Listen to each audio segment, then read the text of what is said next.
well, friends of the world, Maldini, I'm going to ask the direct question and give my opinion, yes or no. And the reasons why is Pedri the best midfielder in the world? That's the question I want to ask and try to answer in this video. I have to say that I come quite impressed from the match Pedri played in Lisbon against Benfica. In a match where Barca was left with 10 players, what Pedri did was spectacular. The ability to stack players, to always ask for the ball, constantly, and especially to appear in different areas of the field. Because I think that the highlight of Pedri, what needs to be emphasized, especially about Pedri, among many other things, is his ability to play in different positions on the field. He is a constant football generator for Barca and a permanent solution. As I said in the Movistar broadcast, just like Ardaios, he was called everyone's partner in the Argentine national team because they called him that, everyone's partner, because everyone looked for him when they needed him, although Ardiles played in a slightly more withdrawn position. Pedri is everyone's partner. I said a phrase in the post-match video after the Movistar broadcast, in the post-match video from the stadium, and it's that the scheme, let's say Barca's approach in matches like the other day, when they are left with one player less, or in matches when the opponent puts pressure on them, it's about how many balls should be given to Pedri. You have to give him all of them. How many balls should be given to Pedri? Flick has to tell the players, all of them. All the balls we can, we have to give them to Pedri. That's what Flick has to tell the players because Pedri always gets out of trouble, friends of Mundo Maldini. He always gets out of trouble. And moreover, he has a great ability to make a difference in many different areas of the field.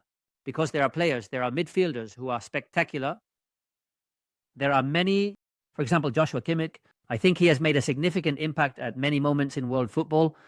For me, he has made an impact. I'm talking about more current players. For example, the current Jude Bellingham. He is a footballer who can make a difference for you. The difference, especially in the final third of the field, the ability to recover, but I don't see him as much as a pure organizer.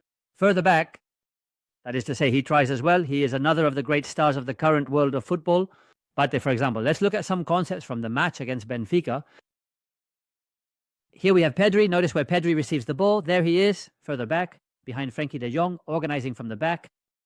Here they were still 11 against 11, of course.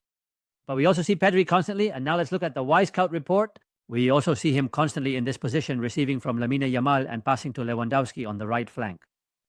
He does this a lot too. Pedri, that is, he can play near the area. I remember when during David Hernandez's last season, they would look for Pedri, sometimes closer to the area. And it's true that at times, when you bring Pedri closer to the area, he can cause a lot of damage because he can make that interior pass that only he sees in many moments. He is a perfect player to receive with his back to the goal and turn around.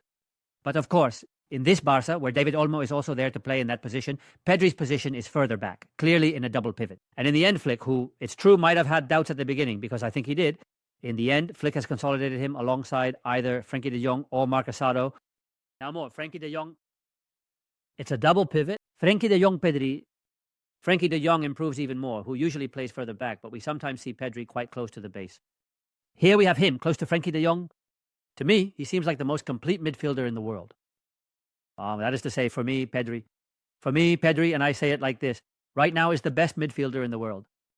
I say it like this because I believe it. And furthermore, I think he is a football generator, like very few in different midfielder positions. There is no more complete midfielder capable of playing in more different positions at a very high level for me than Pedri. That's how it is.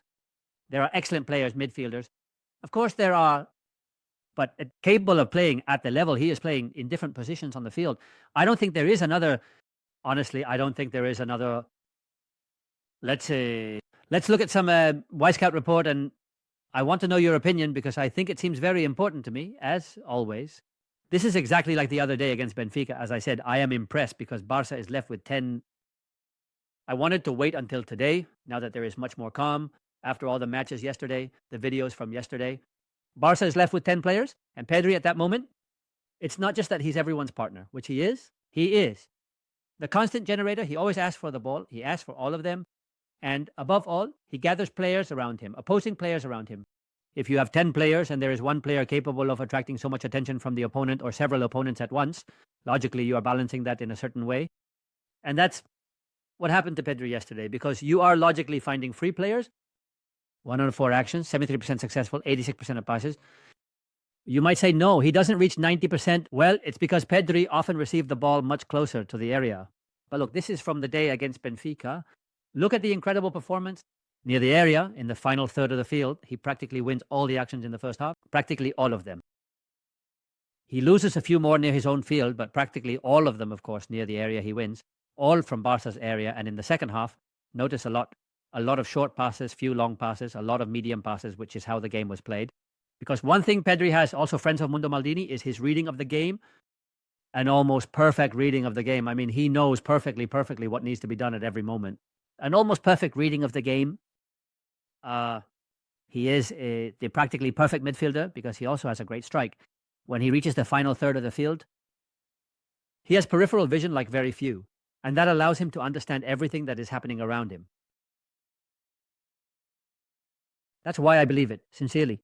This is what happened the other day against Benfica, Barca's passing circulation, with Frankie and Engen on the side, but Pedri a few meters ahead as the starting point, and from there, absolutely unstoppable. Absolutely unstoppable, Pedri as the starting point. And above all, I want to show you this screenshot that I took because this screenshot quite defines what I was saying earlier about Pedri. Notice this play already. In the 86th minute of the match, here you have it, 86th minute of the match, meaning with Barca physically exhausted because Pedri finished the match physically shattered, as he was everywhere. Really, notice, here he receives and has around him Ausnes, Renato Sanchez, Artukoglu. Velotti, he always asks for the ball. There, Orego behind. And in this ambush, which seems like an ambush, in the end, he practically ends up getting out. Pedri almost always ends up coming out victorious in this type of play. Because he attracts opponents, that seems to me one of Pedri's key strengths. The ability to attract opponents. And logically, since he attracts many opponents, in the end, he ends up finding a somewhat easier pass. He doesn't mind when opponents come to press him. He asks for it because he is aware of his own ability. Here we have another very similar play. Look. Coming out from very deep with Alejandro Valde. Barca is coming out from the back, and look, how far does he go? And is Osnas pressing him? But how far does Pedri go? That's why I say that when it comes to receiving at the base of the midfield, perfect for organizing, perfect against opponents who sit back, perfect, because he is a player who finds spaces where it seems there are none. But also, when the opponent presses, he asks for it at the edge of his own area, Barca's area, to get the ball out. He doesn't mind. Barca has a way of playing that involves taking a lot of risks with and without the ball.